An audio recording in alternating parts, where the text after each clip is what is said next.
सुगम ज्ञान चैनल में आप सभी का एक बार फिर से बहुत बहुत स्वागत है। नमस्कार बच्चों, आप सभी को हिंदी दिवस की बहुत सारी शुभकामनाएं।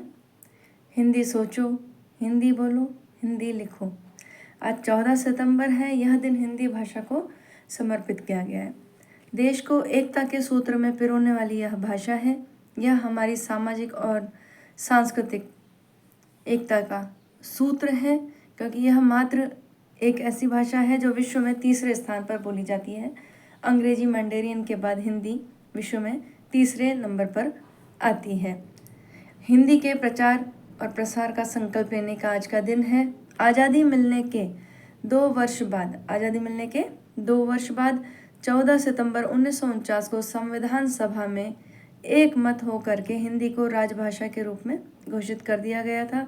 और इस निर्णय के बाद हिंदी को हर क्षेत्र में प्रसारित करने के अनुरोध पर प्रचार समिति, राष्ट्रभाषा प्रचार समिति वर्धा के अनुरोध पर 1953 को पूरे भारत में 14 सितंबर को यह साल हिंदी दिवस के रूप में मनाया जाने लगा है।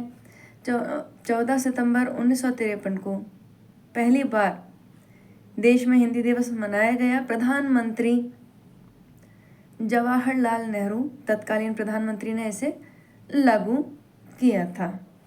भारत एक विविधताओं से भरा हुआ देश है। यहाँ अलग अलग धर्म, जाति, मजहब के लोग रहते हैं। खान पान, संस्कृति सभी हम लोगों की बहुत ही अलग है। हिंदी भाषा ही एक ऐसी भाषा है जो देश को एकता में पिरो रही है। यह मात्र एक भाषा नहीं, हमारे संवाद का बहुत बड़ा साधन है। हमारी सामाजिक सांस्कृतिक धरोहर को भी सुरक्षित रखने का एक साधन है। आज हमारे लिए हिंदी भाषा गर्व का एक कारण है। लोकतांत्रिक देश है हमारा, और अपनी मिट्टी में हम अपनी अभिव्यक्ति को सही प्रकार से सभी भारतवासियों को पहुंचा पाते हैं। यह हिंदी भाषा का विकास, विस्तार, प्रचार, प्रसार, इसमें अपना हम योगदान दें।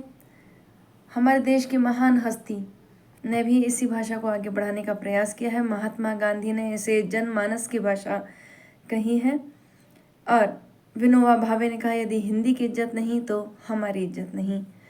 हिंदी ने हमारे देश को सारी दुनिया में पहचान दिलाया है। यह 20 से अधिक देशों में बोली जाने वाली एक भाषा है।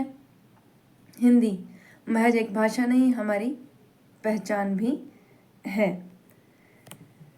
रामधारी सिंह दिनकर, मैथिली शरण गुप्त, महादेवी वर्मा, प्रेमचंद, इन्होंने इस भाषा का प्रयोग करते हुए अपनी कविताएं, अपनी रचनाएं लिखी हैं, और देश विदेश में हमारे देश का नाम भी बहुत ही ऊंचा किया है। बाकी सभी भाषाएं महज किताबों में ही रहती हैं। हिंदी भाषा अपने भावों को दर्शाती है। हिंदुस्तान की यह जान है, देश की यह पहचान है, और 7 समंदर पार भी हिंदुस्तान की शान है हिंदी। जय हिंद, जय भारत।